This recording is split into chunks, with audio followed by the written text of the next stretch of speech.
Hi, all. So, with Mother's Day coming up, I wanted to put my story back out there to help encourage other women who are going through what I've gone through.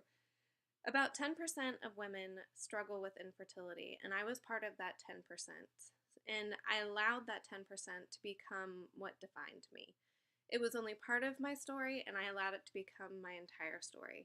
And that's why I feel it's so important to put my story out there for other women who are going through the same thing. Now, bear with me. I don't usually record things, so I may have to look away and read or whatnot just to get everything out organized. But I just think it's really important for other women to know that they're not alone, that they're not isolated. One of the things that I'm a firm believer in is that God can take the ugly and turn it into something beautiful. You see Him do this all through the Bible. He could take something as ugly as the cross and buy my salvation with that. Now, I've got to believe that if He can take the cross and buy my salvation, then He can at least use my story to bring something good out of it and help other women through it. So, here's what I just kind of want to bring home to everybody. With Mother's Day coming up, it can be such a struggle for some. For 12 years, I struggled. For 12 years, I was angry. I felt isolated. For 12 years, it was a reminder to me of what I wanted so badly. I wanted so badly to be a member of this club, and I felt like I was being excluded from it, and there was nothing I could do about it. And all these moms got to stand up at church, and they got their carnations or whatever the church passed out, which is wonderful, and I truly believe moms should be honored. But to me, it made me feel alone. It made me feel isolated. It made me feel angry. Every time another friend announced that they were pregnant, I had to struggle through the anger. I had to struggle through the resentment. I was never mad at them. I was never not happy for them, but I was so just devastated for myself. There were so many baby showers that I avoided, that I didn't go to. And if there was a baby shower or a baby-centered event that I needed to go to, many times I had to walk away and go to the bathroom and cry and pull myself together. That way I could go back out and enjoy. So I will throw this out there. I do have two beautiful children now. So don't give up hope. I can't stress that enough. Keep the hope alive. But I remember so vividly the pain of going through infertility. It was 12 years of my life that I went through this. So my entire life, all I wanted to be was a mom. I can remember getting in trouble in Spanish class because we had to write an essay in Spanish about what we wanted to be when we graduated from high school. And my teacher was so mad at me because I said I wanted to be a wife and a mom.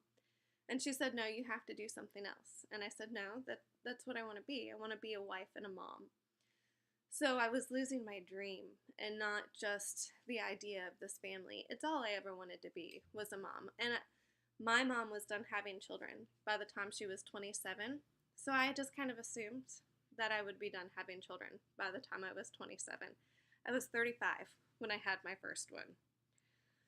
So throughout the course of this 12 years, I had 3 surgeries for endometriosis. We did several rounds of Clomid, several IUIs, and a failed IVF. I hate to say failed IVF because that sounds really harsh, but to me that was really how it felt. Also along those routes, we got a phone call while we were out shopping one day asking us to adopt a baby. So it was short-lived, but for at least for a few minutes, for a couple days, I thought I was going to get to be a mom, for that to have fallen through. So I've really seen a lot of the ends of the spectrum of infertility. The IVF was kind of the final straw for me. It's when I shut down. It's when I excluded everybody. I went through everything kind of on my own and I pushed my husband away. I was so convinced that he was going to resent me because I couldn't give him a family. It's absolute crazy talk. He didn't marry me for the children that I could produce for him. He married me because he loved me. But in the moment, I couldn't convince myself of anything else. So I dove into school and I dove into work and I focused solely on that and pushed him away. And we went through a really rough time period that I didn't think that we were going to make it through in our marriage. And in the meantime, through all this, he got laid off from his job. So now you add that stressor on top of the infertility. Fortunately, we ended up starting to get along again. Things were going good. And he got a job offer in North Carolina, and we took that, which ended up being the best thing for our marriage because when we moved, we knew no one.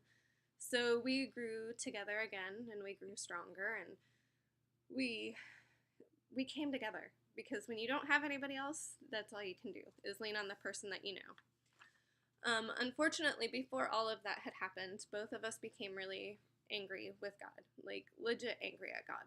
I hated when people told me it's all in God's timing.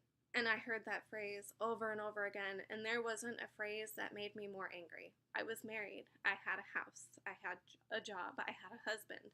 I couldn't understand how it couldn't be in his timing for me. I couldn't understand what I had done so wrong to not be able to have a baby, why he didn't trust me with a baby. I couldn't understand why I wasn't good enough. So fast forward about a year after Jason was offered the job in North Carolina, or fast forward about a year, and we are in North Carolina, we're doing good, we've got active in a church.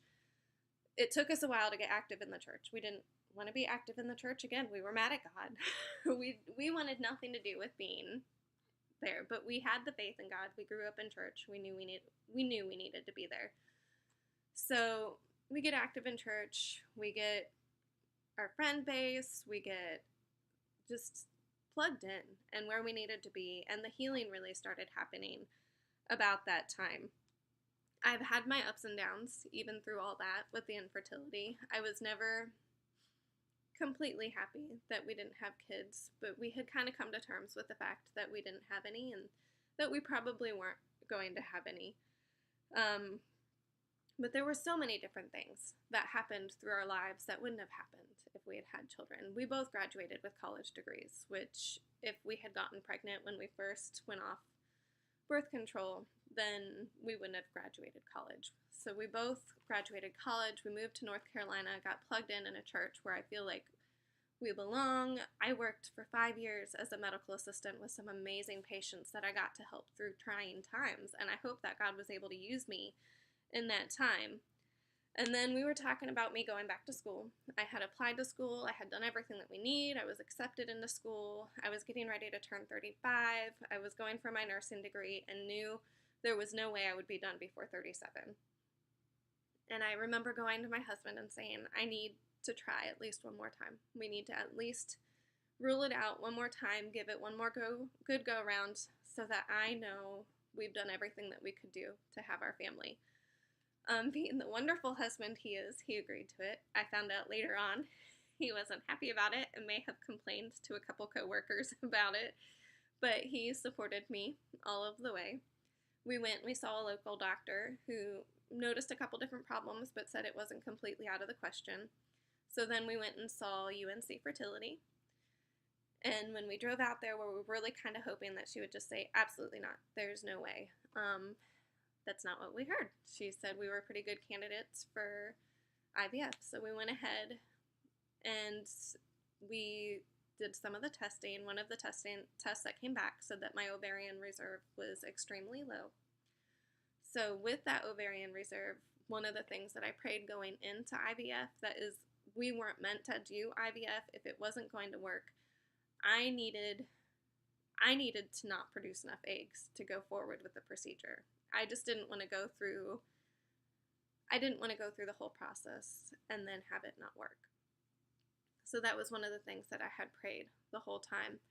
In the meantime, while we're doing a lot of this stuff secretly before we opened up to everybody that we were getting ready to do this, I had received an email and a text message from one of my mentors, one of the ladies that I love so much through the process, telling me that I'd been on her heart and she didn't want me to give up on getting pregnant because she really felt like I needed to keep trying. So I was able to open up to her and tell her that we had started the process and we were looking into it. And there were just so many different things that went so perfectly through all of it, and we had so much peace about it this time, and we had grown from the last time and knew that we would be able to survive it. So we go through, we produced plenty of eggs, had perfect little embryos. So in 2016, we transferred 2 beautiful embryos, and one of them took, and I have my beautiful son. And he is wonderful. Tests my patience every day, but absolutely wonderful. And then in 2018, or end of 2017, we opted to use our frozen embryo. We had one frozen after the whole process. We had one frozen left, and we opted to use that frozen. And so in 2018, I had our second baby. We are officially done with babies. Our freezer is empty, so we won't be having any more. But I see them every day and can see the answer to so many prayers. I didn't want to wait 12 years, but I can see so many things that God did through our lives in that 12 years that He couldn't have done if He had kids. I can see so many times where He didn't abandon us, even though I felt abandoned. I just can see so many times how faithful He was. So what I'm really trying to tell you is 12 years. It took us 12 years from praying to seeing the answer to our prayer. It took us 12 years to see our family started. So what I want you to know is God is faithful, even when you think He's not, and He loves you. And just keep praying. Don't give up hope, and figure out what you need to learn in the season that you're in right now. And just lean on Him and lean on the friends and the family that you have around you. So that's my story. There'll be more to come because I will be talking a little bit more about the trying days of having the babies afterwards. And if you do have a little bit of postpartum depression, maybe postpartum anxiety, I definitely went through some of that. So I'm going to open up about that in the future. But for the time being, I wanted to reach out to the moms or the not yet moms, the women that are struggling to get pregnant and hurting inside. I just want to make sure that you know you're not alone, and there's other people there, and we're praying for you. Thanks.